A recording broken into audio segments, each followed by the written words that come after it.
नमस्कार दोस्तों, स्वागत करता हूं अपने चैनल पे। इस वीडियो में हम एक्सेल में किस तरीके से सैलरी शीट को बनाया जाता है उसके बारे में सीखने वाले हैं। तो आइए शुरू करते हैं।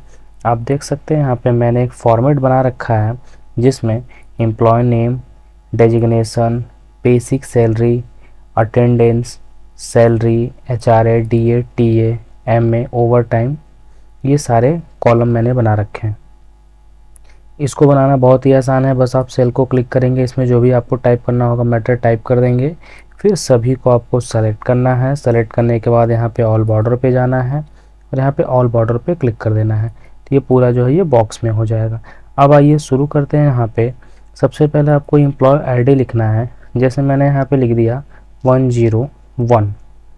फिर दूसरी जो आईडी है 102। तो इस तरीके से जितने भी आपके पास आईडी होगी एम्प्लॉय की, वो आईडी को आप ऐसे लिख सकते हैं। यहाँ पे मैं इसको ड्रैग करके पूरा इस तरीके से भर देता हूँ मैं। अब आते हैं हम दूसरे वाले कॉलम पे जिसमें हमें एम्प्लॉय का नेम लिखना है। तो नेम लिखने के लिए आप सिंपली आप यहाँ से ऐसे टाइप कर सकते हैं और इस तरीके से टाइप करके आप उनका नाम लिख सकते हैं। तो आप देख सकते हैं यहाँ पे मैं कुछ एम्प्लॉय के नाम लिख दे रहा हूँ।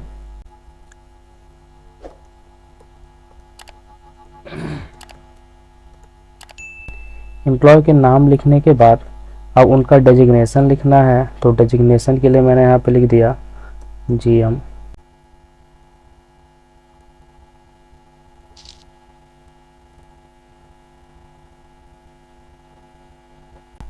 इस तरीके से डेजिग्नेशन लिख लीजिएगा। डेजिग्नेशन के बाद मैं यहाँ पे आता हूँ बेसिक सैलरी पे। बेसिक सैलरी का मतलब क्या होता है कि उतना सैलरी उसको मिलना ही मिलना है। जैसे यहाँ पे जीएम ग्रेड का जो है उसका मैंने दे दिया कि उसका जो बेसिक है वो 45,000 रुपये। इस तरीके से जो वर्कर है उसका बेसिक जो है वो 14,000 रुपये है। तो बेसिक का मतलब क्या होता है कि 30 दिन काम करने के बदले में उसको उतना पैसा दिया जाएगा। तो इस तरीके से सबके हम यहाँ पे एक बेसिक सैलरी सेट कर देते हैं। अब इसके बाद हम आते हैं दूसरा कॉलम अटेंडेंस पे। अटेंडेंस का मतलब क्या होता है कि वो पूरे महीने में कितने दिन काम किया है, उस काम के हिसाब से उसको सैलरी मिलेगा। जैसे अगर वो 30 दिन काम करता है तब तो उसको सैलरी 45,000 पूरा का पूरा मिलेगा। लेकिन यदि वो उसमें से जितने दिन काम करेगा उतने दिन की सैलरी मिलेगी और जितने दिन काम नहीं करेगा उतने दिन की सैलरी उसकी नहीं मिलेगी। तो अटेंडेंस सेट कर सकते हैं। जैसे मैंने एग्जांपल में लिख दिया कि इसने काम किया 29 दिन, इसने काम किया पूरा का पूरा 30 दिन, इसने काम किया 23 दिन, इसमें काम किया है 21 दिन। तो जिसने जितना दिन काम किया है उसका हम यहाँ पे ऐसे रिकॉर्ड लिख लेते हैं। अब हमको सैलरी सेट करना है कि जिसने जितना काम किया है उस हिसाब से उसकी सैलरी सेट हो। तो इस कॉलम को मैं थोड़ा सा ऐसे बढ़ा लेता हूँ। अब आपको यहाँ पे फॉर्मूला लगाना होगा, इक्वल का सिंबल लगाना होगा। एक्सेल में किसी भी काम को करने से पहले आपको इक्वल का सिंबल लगाना होता है। फिर आपको बेसिक सैलरी सेलेक्ट करना पड़ेगा, डिवाइड बाई 30 और मल्टीप्लाइड बाई अटेंडेंस। अब जब आप इसको एंटर प्रेस करेंगे तो ये इसकी सैलरी देखिए यहाँ पे इसको बता दिया कि 30 दिन काम करता तो उसको 45,000 मिलता, उसने 29 दिन काम किया है तो उसको 43,500 मिलेगा। अब इस फॉर्मूले को समझते हैं। इसको मैं यहाँ पे डबल क्लिक करूँगा, बेसिक सैलरी डिवाइड बाई 30। तो इससे क्या होगा, एक दिन की सैलरी निकल के आ जाएगी और एक दिन की सैलरी से 29 दिन की सैलरी को मल्टीप्लाई कर देंगे तो जो भी आपका आएगा वो टोटल इसकी सैलरी आ जाएगी। तो इस तरह आप देख सकते हैं सैलरी जो है कहीं कहीं डेसिमल के बाद भी आई है। तो आपको क्या करना है, बस इन सभी को ऐसे सेलेक्ट करना है और यहाँ पे एक ऑप्शन आएगा डिक्रीज डेसिमल का और यहाँ पे इंक्रीज डेसिमल का। तो मेरे को क्या करना है, यहाँ से इस तरीके से सबको डिक्रीज कर देना है। तो डिक्रीज करेंगे तो आप देख सकते हैं यहाँ पे इंटीजर वैल्यू में सिर्फ आपका नंबर आएगा। फिर हम आते हैं HRA पे। HRA क्या होता है, हाउस रेंट अलावेंस।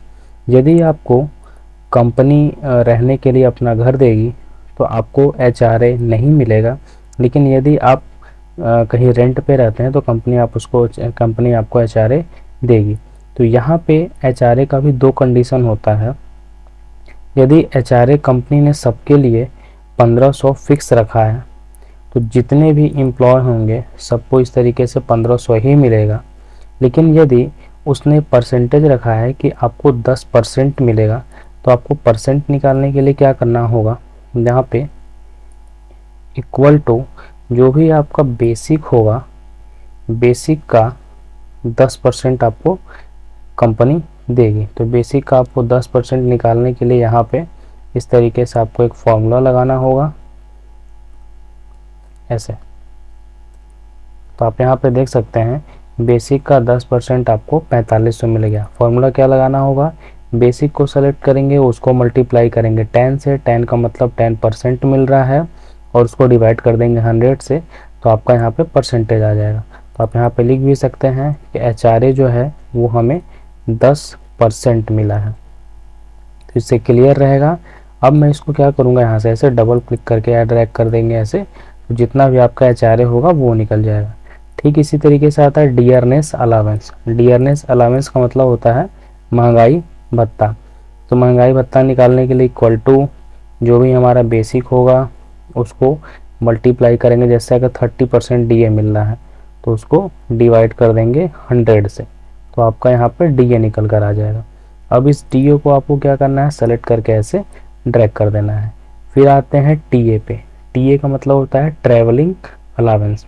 यदि आप कंपनी के काम से कहीं बाहर जाते हैं तो आने जाने में जो भी खर्चा लगता है वो TA में कैलकुलेट हो जाता है। इक्वल टू जो भी आपका बेसिक होगा उसको मल्टीप्लाई कर देंगे। जैसे 8% कंपनी TA दे रही है और यहाँ पे ऐसे, आप यहाँ पे लिख भी सकते हैं ताकि क्लियर रहेगा कि हमको कितना परसेंट DA मिला है और यहाँ पे कितना परसेंट TA मिला है। तो इस तरीके से मैं यहाँ पे नोट कर देता हूँ।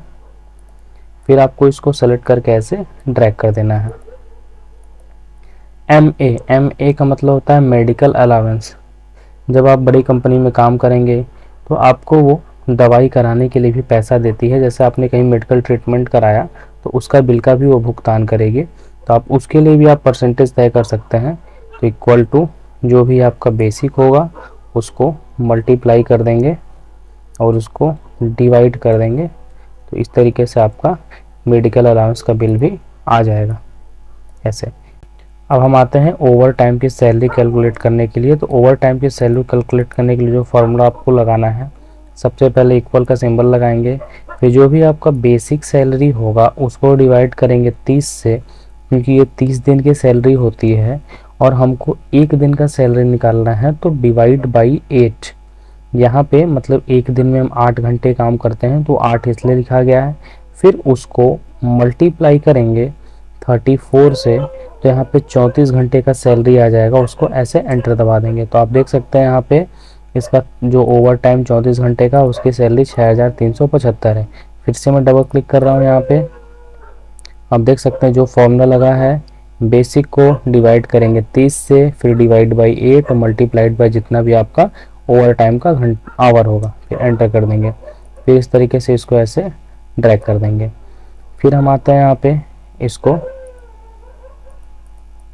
इस तरीके से यहाँ पे डिक्रीज कर देंगे तो इसका जो है डेसिमल के बाद वाली वैल्यू हट जाएगी। अब आते हैं ग्रॉस सैलरी पे। ग्रॉस सैलरी में क्या होता है, बेसिक सैलरी से लेके आपका ओवर टाइम सैलरी तक सभी को आपको यहाँ पे ऐड करना है। उसके बाद इसमें से जो आपका निकलेगा वो होगा ग्रॉस सैलरी। इक्वल टू जो भी हमारा सैलरी है उसको प्लस करेंगे HRA plus DA plus TA plus MA plus over time की सैलरी। इसमें ध्यान रखना आपको ओवर टाइम का आवर सेलेक्ट नहीं करना है, फिर आपको एंटर प्रेस कर देना है। तो आप देख सकते हैं यहाँ पे इसकी जो है ग्रॉस सैलरी जो है यहाँ पे बन चुकी है। फिर सभी को ऐसे ड्रैग कर देंगे। ड्रैग करने के बाद आपकी ग्रॉस सैलरी निकल आएगी। फिर आते हैं PF पे। PF का मतलब होता है प्रोविडेंट फंड। आप हर रोज जितना इनकम करते हैं उसमें से कुछ परसेंट PF के नाम पे कट जाता है। जब कंपनी से आप रिटायर होते हैं या कंपनी का काम बंद हो जाता है तब वो पैसा आपको वापस मिल जाता है। कुछ गवर्नमेंट भी पैसा अपना लगाती है और आपका जो PF कटा रहता है उसको, तो PF बेसिकली 12% कटता है। तो यदि मेरे को यहाँ पे 12% लगाना है तो मैं यहाँ पे 12% लगा देता हूँ। बेसिक का 12% equal to basic salary divide by 12, basic salary equal to basic salary multiplied by 12 divide by 100। Enter कर देंगे तो आपको ये पीएफ निकल कर आ जाएगा। पीएफ को इस तरीके से आपको ऐसे ड्रैग कर देंगे तो सारा ये पीएफ का अमाउंट आ जाएगा। अब आते हैं नेट सैलरी पे। नेट सैलरी का मतलब क्या होता है, वो फाइनल सैलरी जो एम्प्लॉय को दी जाती है। नेट सैलरी में जो भी आपका ग्रॉस सैलरी होगा उसको माइनस कर देंगे पीएफ, तो पीएफ आपका डिडक्ट हो जाता है, बाकी सारी चीज़ें अर्निंग में आती हैं। एंटर कर देंगे तो ओवरऑल जो आपको नेट सैलरी मिलेगा वो इतना मिलेगा, तो इतना सैलरी आपके अकाउंट में क्रेडिट किया जाएगा। इस तरीके से आप अपना सैलरी शीट बना सकते हैं। उम्मीद करते हैं वीडियो आपको अच्छा लगा होगा। मिलते हैं आपसे नेक्स्ट वीडियो में।